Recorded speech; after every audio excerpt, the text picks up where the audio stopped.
Hi, welcome to Durant Farms. Today we're going to tell you all about the challenges we faced in our first year of being alpaca farmers. First up, the barbed wire mishap. This happened the very first day we had our llamas. Before the boys arrived, we had systematically removed all of the barbed wire from our pasture and replaced it with 5-foot horse fencing. However, we must have dropped a piece of barbed wire because within 24 hours of the llamas living there, Heartbreaker ended up with a piece wound around his back leg. We were so new to llamas that we didn't even have the means to catch him at the time.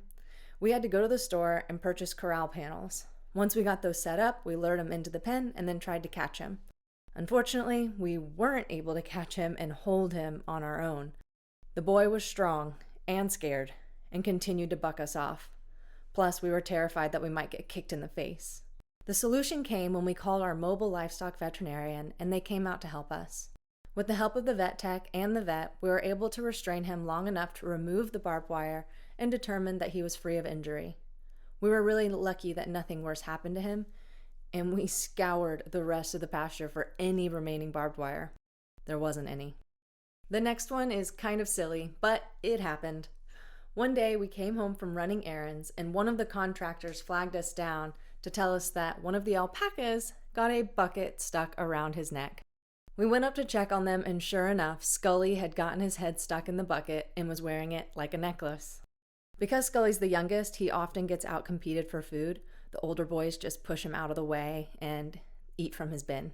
I thought I was being smart by leaving some extra food in the bucket and leaving it on the ground near the other bins. That way, even when someone pushed him out of his own bin, he still had some feed in the bucket to munch on. The mistake happened whenever I left the bucket up there unsupervised. He must have been eating it when it tipped over and the handle slipped over his cute little tiny head. He couldn't have had it there, hanging there for like more than a couple of hours. As soon as we saw it, we caught him, pushed his head back into the bucket, and slid it off his neck. Really, no biggie, but we stopped leaving the bucket unsupervised after that. The third challenge we faced as alpaca owners came during the late summer months, when pasture maintenance was at its most crucial point in the year. We had been really diligent about keeping weeds and burrs out of the pasture, but the boys managed to find a way to get themselves into trouble anyway. We discovered they were rubbing against the fence and catching onto agrimony that was growing from the outside of the fence and sticking through the grate. Almost all the guys were contaminated with them, and we had to take care of the problem immediately. As fiber farmers, keeping the boys' fur free from debris is one of our most crucial criteria in order to sell the fiber later on. We tried brushing them out, but we quickly learned that there was no other way to get them out other than just picking them out one by one. It's a painstaking task. Some of them were really deeply caught. Luckily, with a little help from the internet, we discovered a serum called Cowboy Magic that helps make things slipperier and much easier to work out. After a few hours, they were burr-free, and we learned an important lesson in pasture management. You must also mow around the outside of your fence line. Next up, Brinkley's Great Escape. One day, Tom and I were taking the truck to the mechanic, and we left our farm assistant at the farm to finish up a few final tasks for the day. She was rolling up the hose reel and accidentally left the gate partially open. Well, that was a classic mistake because Brinkley, one of the guard llamas, let curiosity get the better of him, and he pushed through the gate and escaped. Grace called us hysterical, and we had to rush back to the farm to help her catch him. He didn't go far, but Brinkley does not like being handled, so there was no way of us getting our hands on him. We worked as a team to encircle him. We held our arms out to the side to make ourselves seem bigger, and after a few minutes, we guided him back towards the fence. Grace opened the gate, and he went right back inside. Lesson learned, always lock the gates. The last challenge we'll discuss today is the Migrating Poo Pile.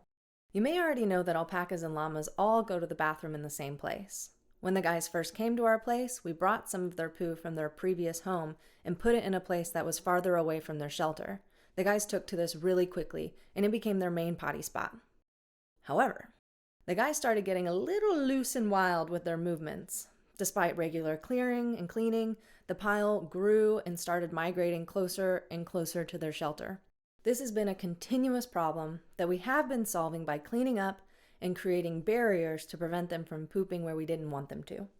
This was working pretty well until we got a really bad weather front for a few days. I can't blame them for what they did, but they refused to go in their old spot and started a whole new poo pile just a mere few feet from their shelter.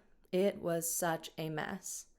Our next step in repairing the situation is to clean up all the remnants, every single last bean, sprinkle baking soda over the area to neutralize the scent, and then place corral panels around the area to prevent them from going in there. This is a problem we're still dealing with, so we're hoping the solution works. So far, so good. If any other alpaca owners are watching this and have some advice, please comment below or send us a message. We'd love to hear about your experiences. That wraps up our alpaca farming challenges for now. If you have any questions or if you've experienced alpaca farming challenges of your own, like or comment below.